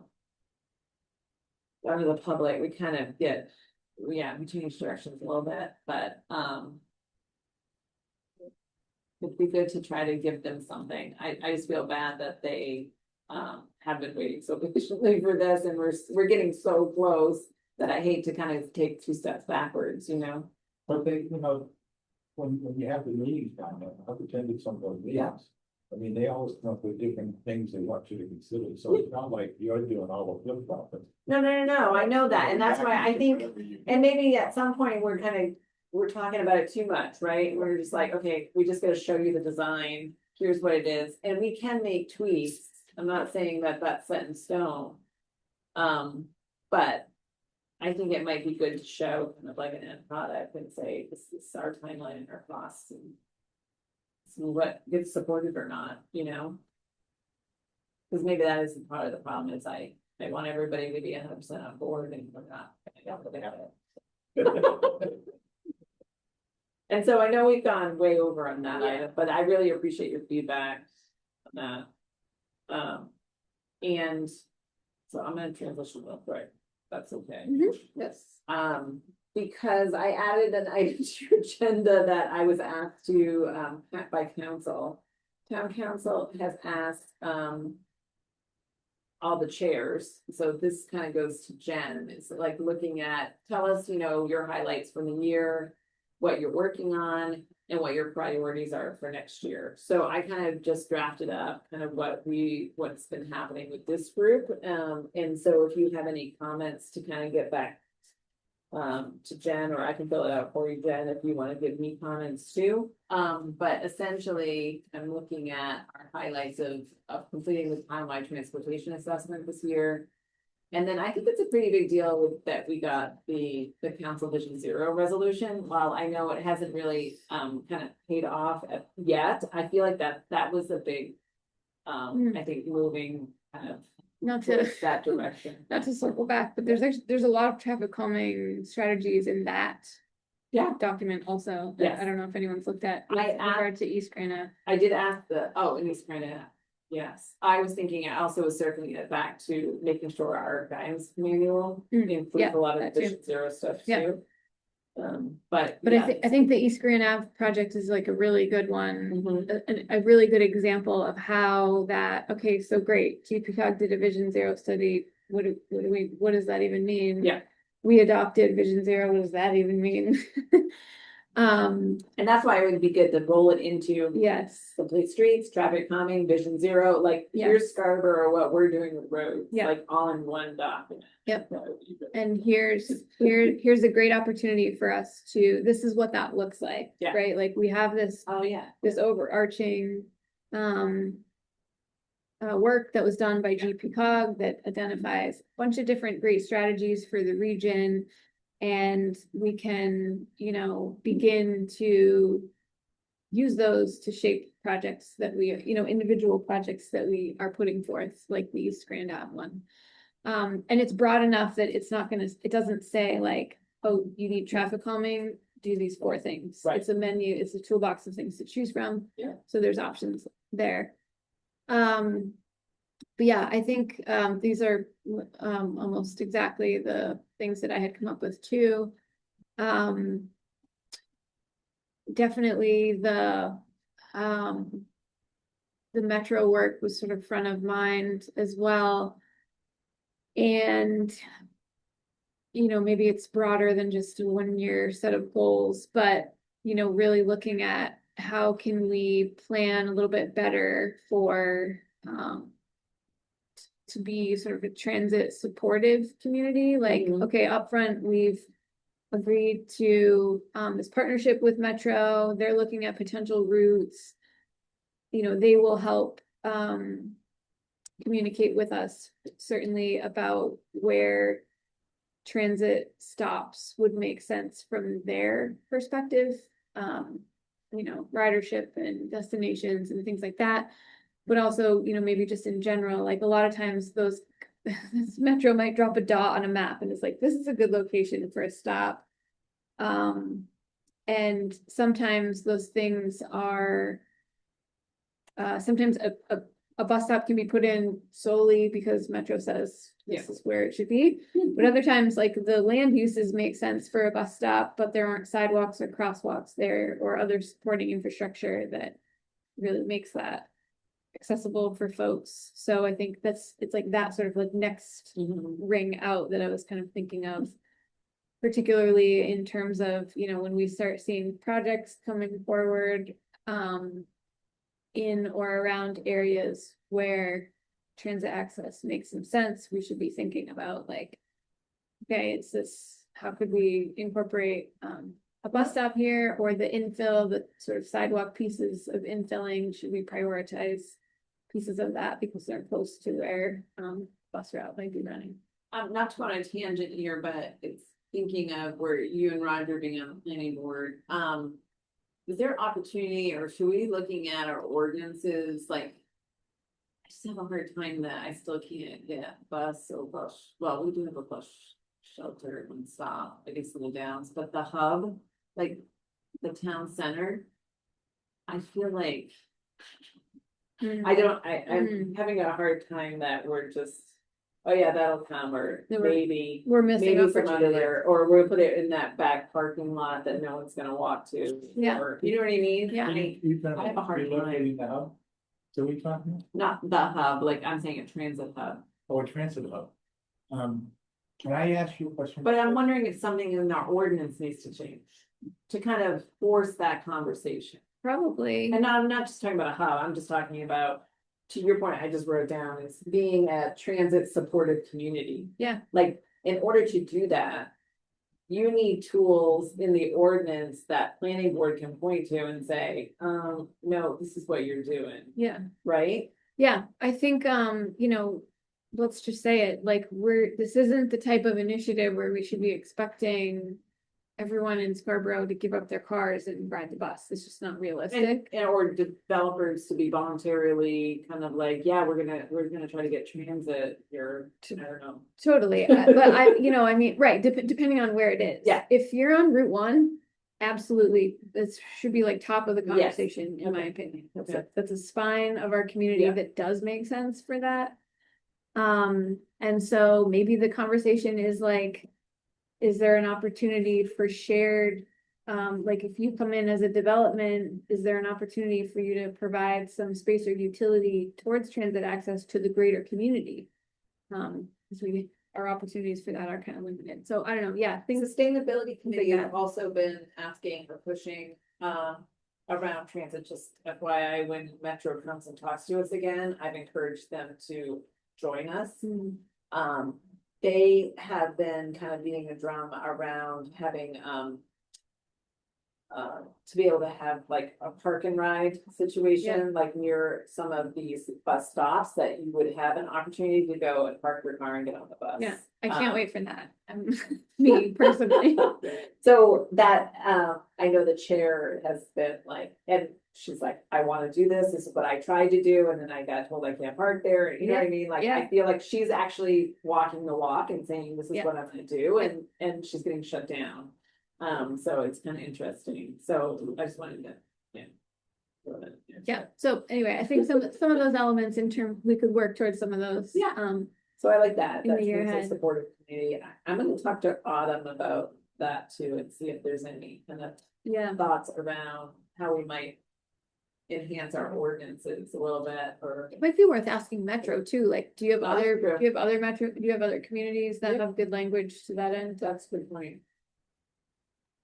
Um, So I think Metro, I'm sorry, Check something on the highlights. yeah, I think one of the, this is what the council asked, the different. they're asking all committees Right. to tell them what they've been up to. It seems to me one of the real accomplishments this year was communicating to the public about different projects using the town's website and everything. I mean, anybody can go on that website now and see what's going on, where, different parts of the town and everything. That's, to me, very critical. So people know that there's something going on, there's some activity happening. The town Yeah. is just not ignoring. the And there's a fact lot that- of work to get that. I so was just gonna appreciate you say, saying that. kudos to you and There's a lot. the mouse at I your spent an pocket. entire Friday with my this is how we're gonna do the web, and like you get all like, and then this has to link to this, and we're like, it's a craziness. Yeah, I mean, you're the one- Well, it's when I have time, but that's where you said, it's like, it's outdated and I feel bad, Yeah. so. It's better Well, than it means most towns. It's Yeah. really important. Yeah. too. Yeah, it is important, so I appreciate you saying that, Yeah. Roger. And. So, Yeah, we just did, so go on and look at complete streets, which then connects to our complete streets traffic calming, which also connects to East Grand.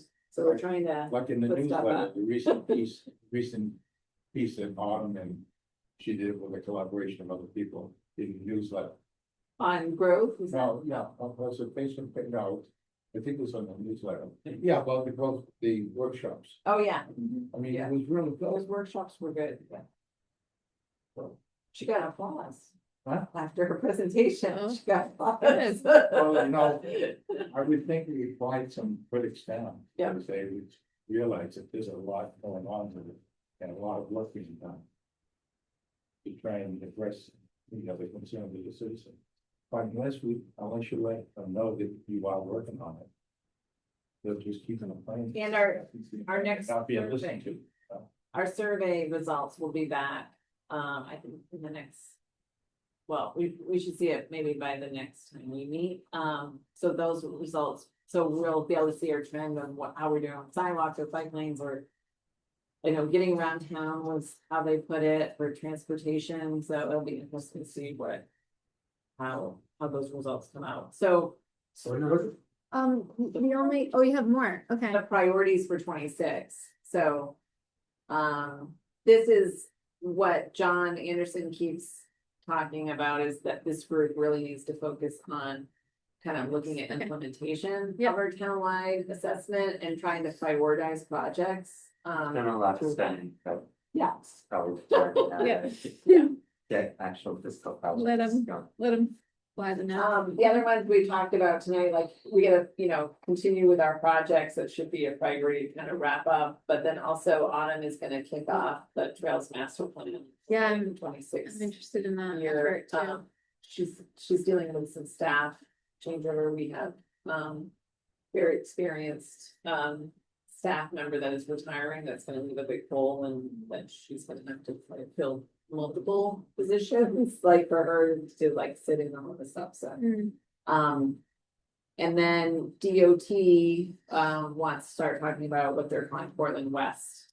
That was the one thing that I didn't realize you had a second page, so Yes, on the about first, how we I was like. prioritize. Yeah, so yeah. I didn't know if there's anything else, yeah. Well, just because I think that one's important, because I think we heard pretty loudly that North Scarborough community, and actually, I don't know, it seemed like all of Scarborough showed up to have Yeah. something to say about that. Yep. And I thought there was just incredibly constructive feedback from the public, as part of those meetings around the Scarborough Connector, in terms of people offering alternatives, Yeah. ideas, and just really a sincere interest in additional study in that area. So whether it's, I think, participating in DOT's effort, makes sense, because obviously it's a larger problem than just Scarborough, but I think DOT is gonna wanna know what Scarborough wants to do out there too. So I Yeah, think and they do. continuing the local conversation. So they are asking, and I'm putting them on tentative agenda for January. Mm, They would like to come and talk to this group, as kind of an initial conversation. Like you said, I think it's more of, I had a conversation with Joyce Taylor, and we were talking about. Everything's on the table, we wanna be open, we want to be transparent, we wanna have this conversation early, we just wanna have a back and forth and see, like you said, where Scarborough at. I let her know that I submitted for, the roundabout study, which was, out of the transportation plan for Forum at Running Hill Road, that was in the study, which connects kind of to that, but then also that we submitted for kind of that feasibility, to see is it feasible to do, say, one large triangle roundabout item, and so she was interested in seeing that, so I think she's really open to really any kind of outside the box, it sounds like to me. I don't think that Should be here. that wouldn't really sound very well. But that would be something that you can discount, but you know what I mean, if you throw everything on the table and say, let's kick the tires, and saying, okay, this half of the project's not work, this doesn't work, this doesn't work. Cause I think we're also gonna have a hard time with widening to get capacity. Has there been any feedback on the smart lights in North Scarborough? They, I have a lot of feedback. I do. They were just turned on, so they're learning. And I think they're running in the background, so. It's really clear that the 22 Saco Street intersection needs to be tied in to that. Yeah, Is it? Because- Yeah. No, it's only 22 and 114 intersection. only two of the with three slippery, and then Beach Ridge and 114 that Yeah. are talking to each other. And the Saco 22 is still a dump lane or whatever. But it's really problematic right now because the it's like the worst possible timing in that the traffic that gets through the Saco 322 intersection never is aligned with the smart light at 22-114 is doing a good job interfacing and getting traffic moving through the Beach Ridge 114 section, I think. But now, like, it's quicker to, it's so bad right now that it's quicker when you're coming during rush hour down 22 headed west. It's quicker to take a left on Saco, come to 114 and then turn right and go on to overlap that way because and if you look on Google Maps, it'll tell you to do that. Oh, really? Yeah, because the timing is so bad So, yeah. between Saco Street and that intersection. So maybe you have to wait for the study to see what the So, longer term plans are, but if there's any way to get that yeah, intersection funded for. so the Downs paid for those signals, the signal piece, like we had a town project, but their traffic movement permit said they had to put in the adaptive traffic signal system. But only for those two intersections, because that's where their modeling showed their traffic goes. And it peters off so that it doesn't include, which like you said, it doesn't make sense unless you're doing all three. So we tried to do the third leg under town funds and we just didn't have the budget or the funding for it. So I put it out at our phase 2 and I was hopeful to kind of move that forward. But what I'm now hearing is that, well, it doesn't make sense to put in kind of that signal equipment system with mast arms if in fact we are gonna widen and then they're gonna be in the wrong place, so they're gonna be, you know what I mean? So I've been asked to kind of delay that, so they look at it more and what kind of road might look like That makes that intersection. From what I hear, it's supposed to be a 1-year study, so it's not. Don't know too long. Okay. But It's fine, I mean, I go home every day at 5 and I haven't been caught in any like pretty bad traffic backed up super far, like I have really fast. So it seems better. Yeah. ironically, I feel like It's probably December Yeah. in the past has been almost the heaviest traffic on that corridor because there's so much shopping going on. Yeah. That's a corridor that connects, Forum, Standish, Buxton, all those towns to the mall. And now, honestly, I feel like there's been a little bit of a shift from like the center of shopping, which was at the mall, a little bit further down. Yeah. To like true. down to Scarborough. In that 114 probably is impacted by that. Yeah. But yeah, at least what I've noticed is that 114 it's not, obviously, there's still backups, but the lights are helping that section. Just that It's just that it's Yeah. messed up even more. Yeah. So This. that, which makes sense, like you said, if it's not coordinated like that, I'm really excited about the study and to hear that, like, that Joyce has that, she wants to. Yeah. To really look at all options, that, so she would like to come to this group. And I was trying to fit her in for January. January, we also have Metro wants to come back and talk about what they've been up to and looking at the service areas and kind of kick the tires on that, so they want to keep moving, so I feel like. And then obviously we have East Grand Ave that progresses and this, our guidance manual, so there's a lot, like all of a sudden. I'm not sure we've ever had a longer upcoming meeting topic. I know, right? box. I feel like to add even more to the stuff, but I'm guessing Scarborough Road is going to be a Oh, yeah. topic of Well, public consideration. That's on the updates, so I just know if you have Yeah. anything else you want to add to this No, first. I was looking for the North Scarborough topic and I know we keep talking about the you and Autumn keep referring to this as the Trails Master Plan. Yeah. And certainly that it's another topic, but I would just to that ask if we could have a conversation around, I don't know, I don't want to kibosh someone else's planning study, but I think that including sidewalks or I don't know, making it just a little more broad so that, or Yeah. maybe I need a better I thought definition it was actually. of what a trail. Sidewalks. So we like, what are, I've seen it, but like, can a trail be a sidewalk? Cause Yeah. I've had conversations with people in my own neighborhood, for example, who really want to be able to, for their kids to access the Pleasant Hill Preserve trails. Yeah, But it requires walking a fair stretch on Pleasant Hill Road, which is kind of terrifying. Yeah, So, yeah.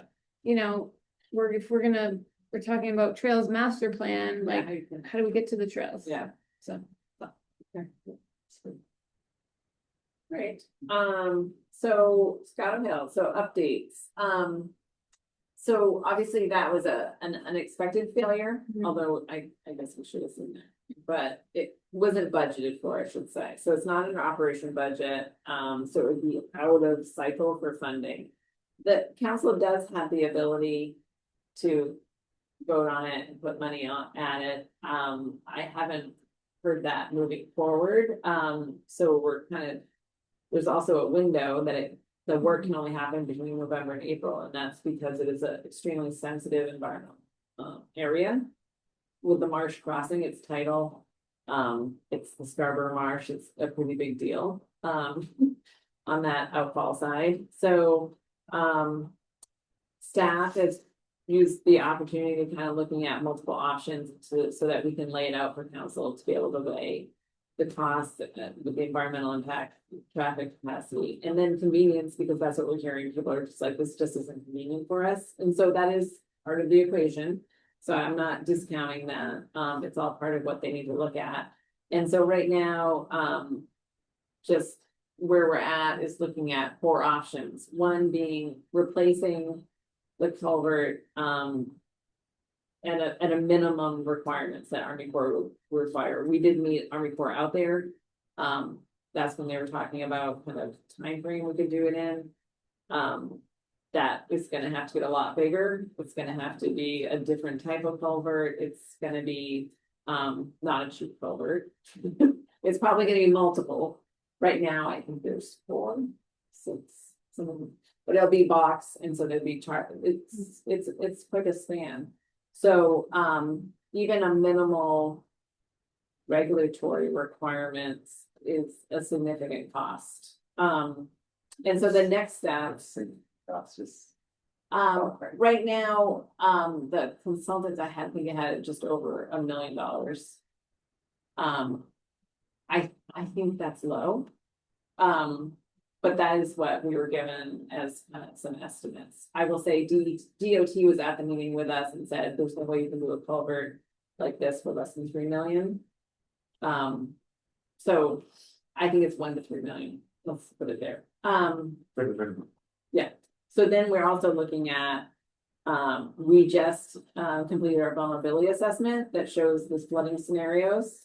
So the question is, do you spend, let's say, $1.5 million on a culvert that we'll probably have to replace when we do the Payne Road culverts, in order to keep that really from failure in a shorter time frame. So looking at that, it's more around probably at the 3 million end of that range. So those are the 2 kind of culvert scenarios. We were actually requested by Army Corps to look at, they have funding as developers in the southern Maine region, fill wetlands, they pay in lieu fee money to the state, and the state tries to keep those in those regions. So southern Maine has a pretty significant pot of money for people filling wetlands and that in lieu fee. And so they're always trying to find good projects in southern Maine to restore wetlands and restore floodplains. And as you imagine, with the cost of land and how development goes in southern Maine, I think it's harder to find good projects. So We did put in an application for that grant. And it is the same funding stream that was Sawyer Street. You guys are familiar with that. So it is the same exact program. That basically the cost of pulling out the culvert and restoring it, that stream would be incurred through the state, so the state has grant money for that.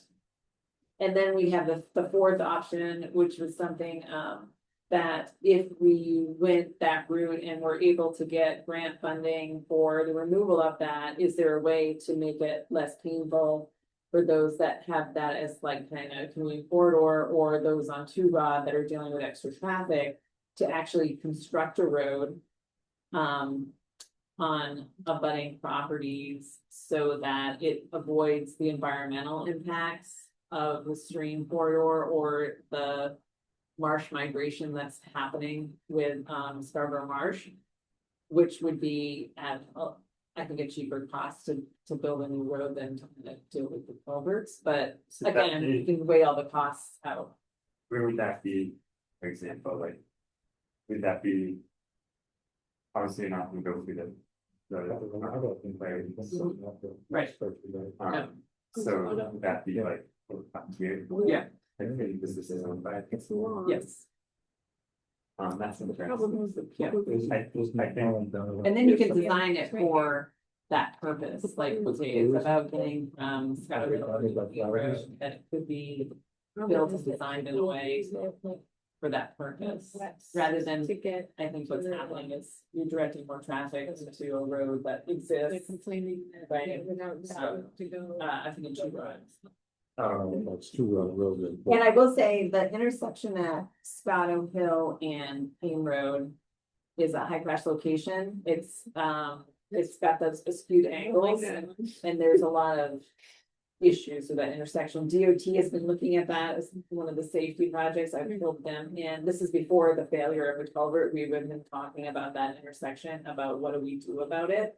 It is in our transportation study also, talking about that as a problematic safety concern. So that would eliminate. or is an interesting option, I'm glad you guys.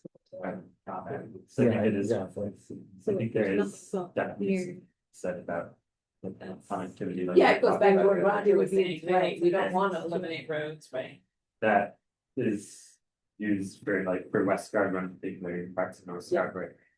To get to Rewind, you're going down. Yeah. Beach Ridge, and then you're in Scarborough, try to get to. Yeah. All the section. It would be a significant diversion there up the river down. Take the line back where it should have the road, see. Yeah. So any way to. To say that I think. That's definitely has been referring to already. But being right is a lot. So I'm just saying. All right, Eastern Trail, they are, I think I had a schedule, actually, so that's all good news, and so the first section is scheduled to open next October. Which would be from Pleasant Hill Road to Wainwright, and so there probably will be some sort of ribbon cutting at that point. I think it'll be, It's I almost think done now, it's just like, it's, it's like almost done now. yes. Oh, yeah, Well, we've walked it and done the punch list, so they're gonna have to come back, it's just a matter of when they schedule coming back. And kind of cleaning that up, and if that's spring, but it might be summer. So their goal, Shaw Brothers' goal is definitely to open it as soon as possible, which we're hoping in the summer, but I'm not saying that because their contract says October, so they have till October, so I don't want to put any more that pressure on them, because at the same time, they're doing the other segment, which is a bigger feat. And that's where the Nunsuch River Bridge is actually being set beginning tomorrow. Well, the cranes are set up today to kind of put that into place. So we're gonna go out with communications director, we're gonna get some video and drone shots and things like that, so Cool. it's exciting. I went to the state transportation conference that was held last week and there were, I don't know. 6 or so sessions held throughout the day, and one of them was entirely about this project, and it was really interesting. Tim Cody from HNTB spoke and just gave like a really cool summary of what was a really many years worth of work compressed into like 20 minutes. But showed some of the photos of the work that they have underway. And so there were a lot of people in the audience. Wasn't able to Wainwright section off, it was awesome. I'm running I it. can't- You already got in? Yeah. It's great. I was gonna say they better not wait till afterwards. It could be fully used for the. Yeah, they have to do some paving at the entrances, there's like. Yeah, there's a normal like, I know, stuff back in there. Is there any accommodations for, parking for people if they want to drive there? down Well, by- Wainwright is all parking. No, but It's what just if, parking what lot. about down by the Pleasant Hill Road, there's no arrangements there, right? I didn't think there was. I think when Hannaford came in from the planning board, one time I asked about potentially getting some spaces in that back parking lot where it's just really underutilized, but. I don't know what happened with that. I think they might have designated a couple spaces. That'd be cool. Would be cool, because, for there's a fair number of people that live like a really short distance Yeah. from there. And, I wouldn't like, I was close to there. I could hear them pile driving actually, and I knew exactly when I heard that, what I was hearing. It was so exciting. It would be way more of a hassle to load bikes on a car to drive Yeah. like that distance, but, anyway, for other people, I asked the question, that same question actually at the conference, if they had included parking anywhere, and I was given the same answer, that there was tons of parking at Wainwright.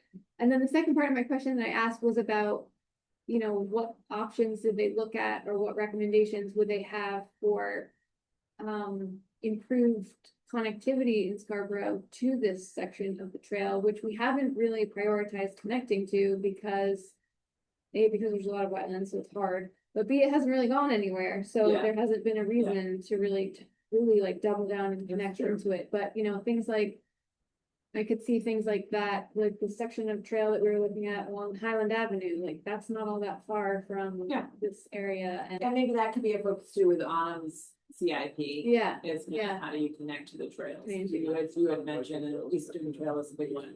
The connection between your neighborhood and the trail itself.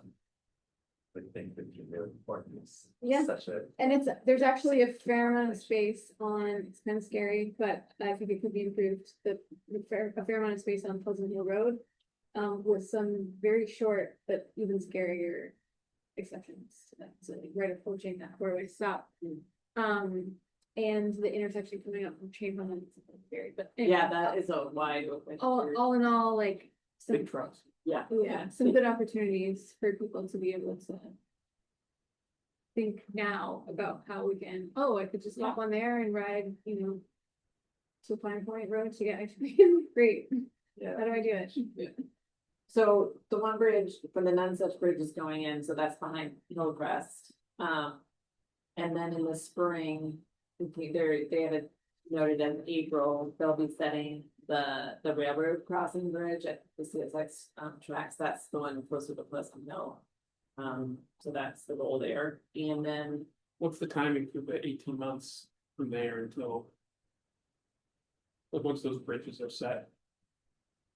It's still another 18 months until it's done. well, then they have the whole transition and kind of ramping up to those bridges and all of that, so there's quite a bit of work. And then that section, they have until October 7th, but as I said, they're so far in a schedule and so fast that. I just don't dare to say it's all in October, but I wouldn't be surprised if it's all. They're moving.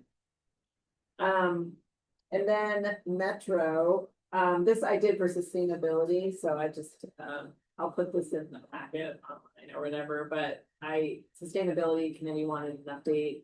I let them know the 2 months that, they're looking for information from stakeholders, similar to Falmouth, trying to determine that area. So if you have not filled it out, there is a survey. I assume you guys all have. For them to try to get more information. They had their public meetings already, South Portland and Scarborough, we have the Zoom one.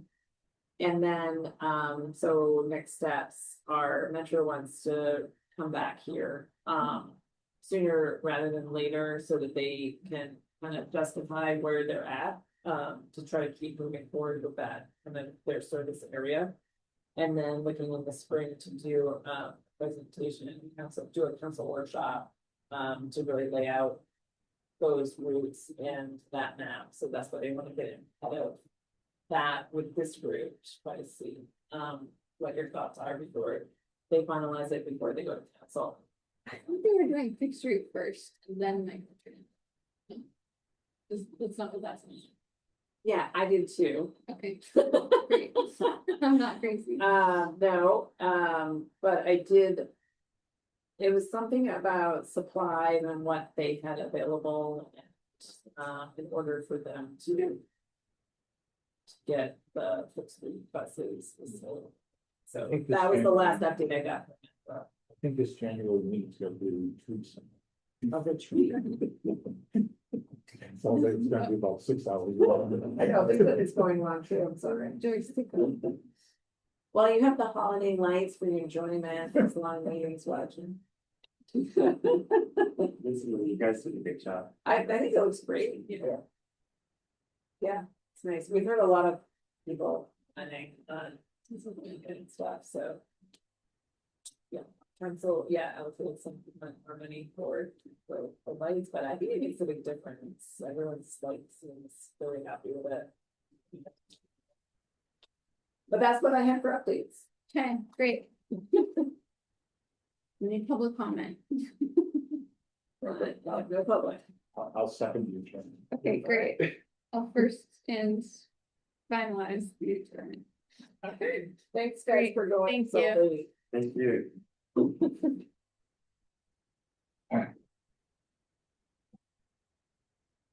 Oh, next meeting, make sure you turn the heat down, okay?